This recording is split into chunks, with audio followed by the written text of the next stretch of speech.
Hey guys, today we're going to talk about what it's like to run 100 miles in one shot. Let's go. Hey guys, welcome back to another week of Run Talk with Todd. Today was actually day 336 on my run streak. We're almost to the end of the year. We're getting pretty close here, so just finishing it off. And today we're going to be talking about what it's like to run 100 miles. So just over a week ago, I attempted and actually finished this year my first 100-mile race, and definitely want to share my experience, some do's and don'ts from what I learned over the course of just over 24 hours, and just talk a little bit about what it was like, what I may do differently in the future, and some of the decisions I made during the run walk that may apply to some of you, especially if you're interested in running an ultramarathon or going as far as 100 miles or even more. So that's what we're going to talk about. So let's go. Let's talk. So for starters, running 100 miles or going through 100 miles in one shot is really hard. Not that I didn't know that going in, but definitely was a big challenge. And it tested me both physically and mentally, and probably in a lot of ways almost more so mentally than physically. So just something to know going in. It was definitely a challenge. So a couple things about this race in particular. So this was a very small race here in San Diego called Best of San Diego 100. It's what they call a fat ass race, and what that means is basically it's very little support. There was only 5 aid stations over the course of 100 miles. It's very, very small. Like I said before, it was $10 to get into the race, and all that money goes right back into food for aid stations for the one person that puts this on. So it's one person that puts on the race with a couple other volunteers, his friends, and it's not there's no crowds, there's nobody out there cheering you on. In fact, you're running around the city with a bib on your shirt or your shorts, and people are looking at you kind of funny because they don't see anybody else running or racing. There were about, I think, 30 people that started the race and 10 of us that finished. So very, very small, but that's also what made it a lot of fun as well. So going in, I think one of the last videos that I had done, I talked a little bit about some shoe choices and what I was going to wear, and all of that really changed leading up to the event.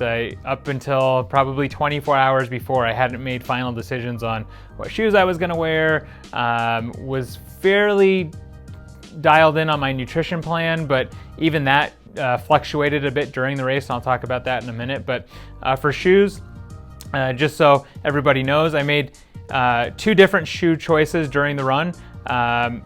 For the first half of the run, the first half of this race is primarily on roads in kind of the heart of San Diego, city streets.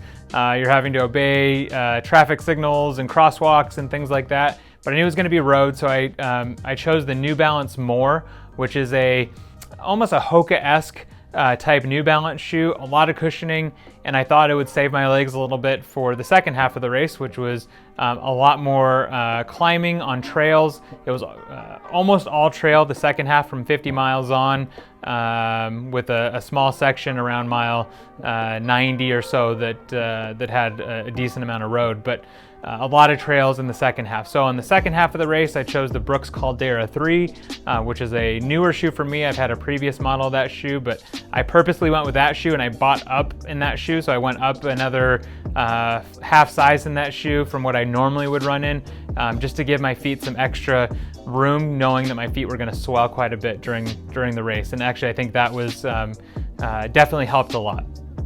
So race starts 5 a.m. on a Saturday morning, and again, very small, only 30 of us kind of going off the line, and right off the bat, nobody really wanted to kind of take the lead, and so I decided I would. And I think in hindsight, I probably should have held myself back a little bit. We weren't running fast by any means, but about a mile into the race, there's about a 400-foot climb up Torrey Pines, which is a fairly well-known hill here in San Diego. A lot of races run up that, and a lot of people just run up Torrey Pines. And so I think I was the only person in the race that actually ran, and I say run very loosely, I shuffled really up that first climb of the day. And so right off the bat, I was leading by a decent amount. And again, in hindsight, maybe I should have just pared back a little bit and stayed with the rest of the group. But really for the first for a lot of the first 25 miles, I was leading the race, which felt cool, but also a little bit nerve-wracking, because I was, doing this distance for the second time, but planning on finishing definitely for the first time, and not wanting to go out too hard or too fast. But felt really good. I felt really within myself for the first quarter of the race. Again, there's only 5 aid stations. The first aid station wasn't until mile 20, and that was even like an unofficial aid station. A friend of the race director came out and just kind of put up a pop-up table, so it was a pretty small aid station. And at that aid station, I took some ginger ale and I think a couple slices of watermelon. I didn't really eat a lot during that first one, but I kept nutrition on me, basic goos, some Cliff Shots. I had a sandwich around mile 23 or 24 that my mom was nice enough to drop off in the middle of downtown San Diego. She found me and had brought a sandwich out, so I was able to eat that and walk a little bit while I ate. But felt really good for that first, quarter of the race. The first official aid station was at mile 31. Got into there, still feeling pretty good, but it was actually getting warmer than what we expected it to get. Leading into the week of the race, the temperatures were supposed to be like low to mid 60s during the race, and I think they got up to as high as almost 80 in a certain part of the city that we were in. So that was a little bit, threw me off just a tad, and I definitely was sweating more and taking in more liquid than I was planning on. And I got a little bit dehydrated around mile 40, 45, as we had like the biggest climb of the race. It was right around mile 44, 45, climbing up Cowles Mountain here in San Diego. And it's not a long climb, it's about 1.5 miles, but it's, I want to say, around 1,500 feet of gain in that 1.5 miles. And so going up that, it was hot, and I ran out of water right over the top of that, and it was about 5 miles to the next aid station. So took it really easy to the mile 50 mark, which is like the first or the second aid station. There I met up with 2 of my friends, coworkers here, that were going to pace me through the next 25 miles. And really, and I say pace kind of loosely because really it was more mentally to keep my mind off of the pain I was in and keep me moving, keep me going the right direction. Another thing about this being a fat ass race was that there's no real course markers. You have to know where to go. You have some maps. I had a map on my phone that kind of told me where to go, but there wasn't, signs saying go left or go right. And so getting lost was definitely a concern going in. One thing I really like about the ultra running community and about the size of this type of event is that everyone was super supportive of each other. You would see it. You wouldn't see a lot of other people out there.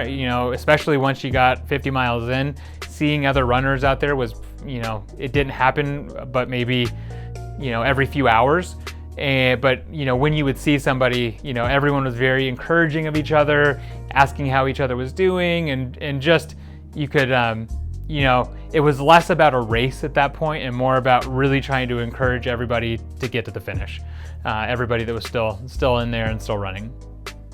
So from 50 to 75, I had my pacers with me. From 50 to 62, really rocky, really hard, big climbs, big descents. By then, I definitely was hurting. My quads were hurting, my feet were hurting, and really the mission became just move forward, keep moving forward, keep taking steps forward, try to stay ahead of my hydration, try to stay ahead on calories, and keep eating. Was really happy I got to the third aid station at mile 62 and had a lot of family members there, which was motivating and definitely lifted my spirits a bit. My kids were there, put a smile on my face, and wasn't able to spend long in these aid stations, about 10 minutes, change clothes, change shoes if I needed to, and eat some food, and then keep moving. Everything was really good till about mile 75. That was the second to last aid station, and I dropped my 2 pacers there. I picked up a different pacer, another friend of mine that was going to take me from 75 to the finish, and things got really tight. It got cold, which I had planned on, so I had some extra clothes, but it got really hard really quick. And from 75 to the finish, so 25 miles took me a long time. It took me about 7.5 hours to do that stretch. I was not running very much. I would run what I could, and when I say run, I mean shuffle.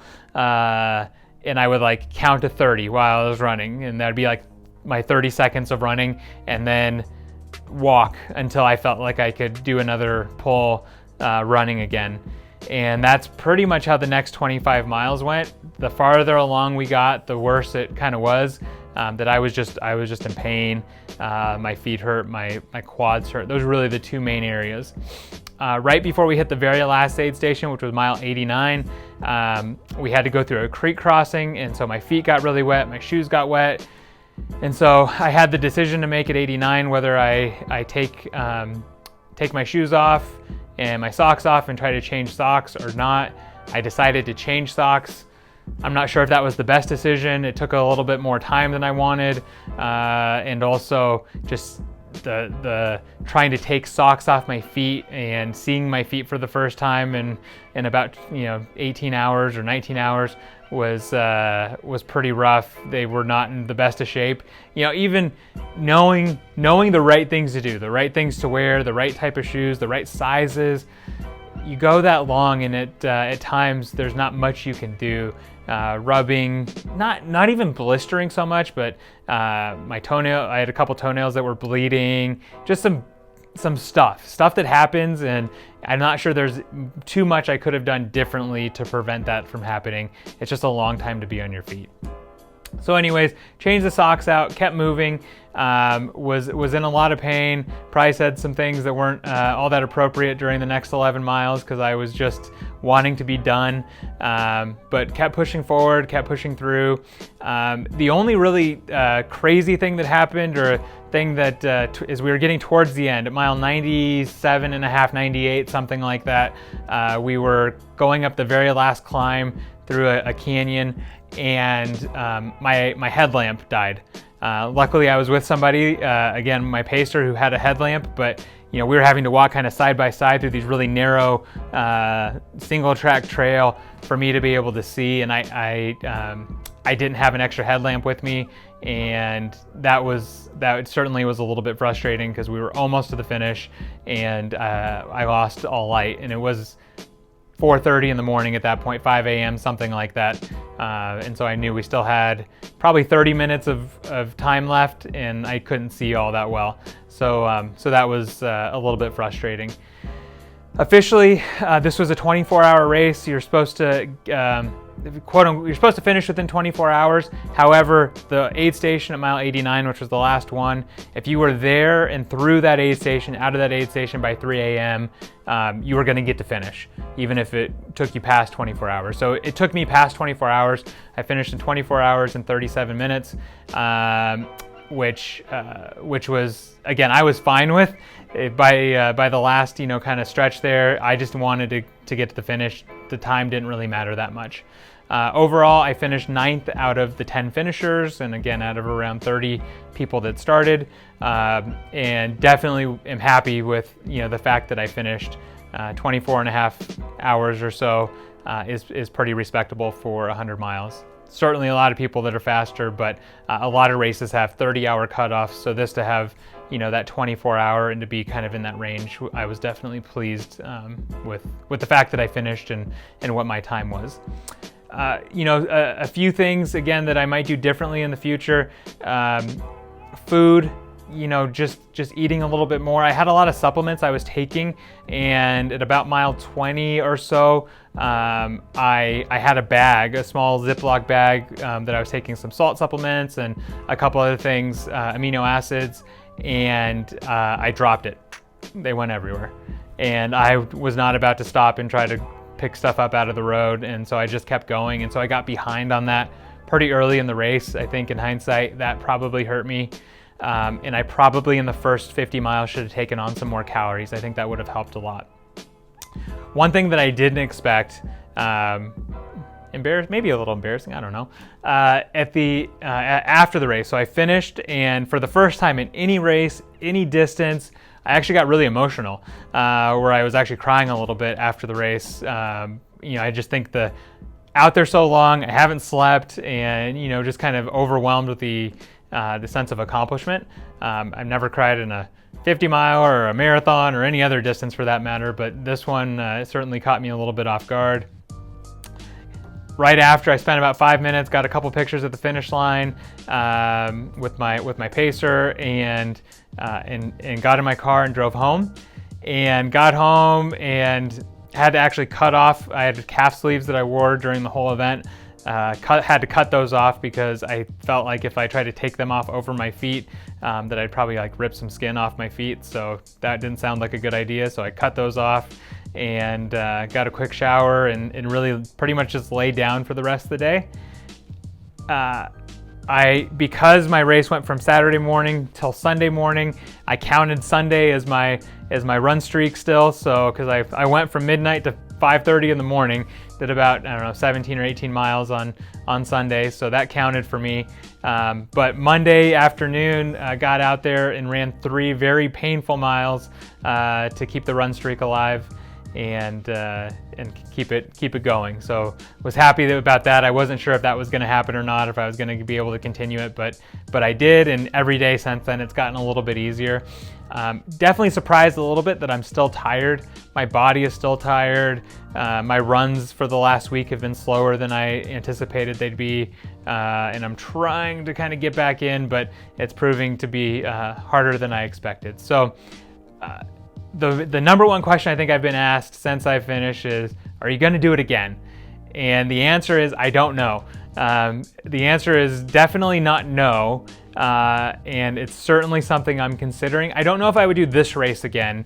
I'd love to go to a race that is a little bit bigger, where there's a little bit more support, and to see if I can go faster than 24 hours. A place where there's more aid stations and more places to get calories and get food and liquid. And I think potentially I could go faster than 24 hours in a situation like that. But definitely not saying no. I think it intrigues me to do another 100-miler, I think. So we'll see what happens, but overall, really good experience. If you're somebody that has dabbled in ultramarathon or even just marathons and you're considering going up, I would highly, highly, highly recommend go up in distance, do a 50K or jump into a 50-miler even, sign up, get committed. The one thing I would do differently in my training is I would have actually 2 things I would do differently. I would have incorporated a few more long runs, not a ton. My long run was about 30 miles before the race. I probably would have bumped that up and done 1 or 2 over that distance, maybe closer to 40 or 50 miles let's say in the half a year or so before the race, just to give myself some more confidence about the longer distances. So that's one thing. The second thing that I probably would have done differently is I would have done a few more longer trail runs. I'm someone that loves running on the road. I'm faster on the road, of course, most people are. I just like running on the road. This race had enough technical trail that I definitely lost time to the people that were up front during the night, partially because I was sore and tired, but also partially because I just don't run a lot of technical trail, and so I was more hesitant in those areas. The stuff that was rocky, big ups, big downs, I just wasn't nearly as fast. So that's something I would do differently as well. So if you're considering doing this distance, those are the 2 things I'd recommend. Continue to go longer because it definitely will help, and then run a lot of trail because a lot of these races are primarily trail. This is actually kind of uncommon, this much road in an ultramarathon. So that's all about my 100-mile experience. There's probably a million things I'm leaving out, so if you have questions, definitely hit, ask in the comments, hit me in the comments, and I'd love to be able to answer those. But great experience overall. I'd highly recommend it. And I truly believe, I've said this on past videos, I truly believe anybody can go out and run a marathon. And I think it's the same with ultra marathons as well. There's more training involved. So if you do the training, I think anybody can do it. Really though, it's a mental thing, almost more so than physical. Your body takes a lot of punishment, but it's just knowing you're gonna continue to push forward no matter what, no matter how you feel. And that's something I didn't have last year when I dropped out at 80 miles. I did have this year. I knew no matter what, I was gonna finish. And I think it's a great way to train yourself mentally, and I truly believe any of you can do it. So with that, until next time, we'll see you on the road.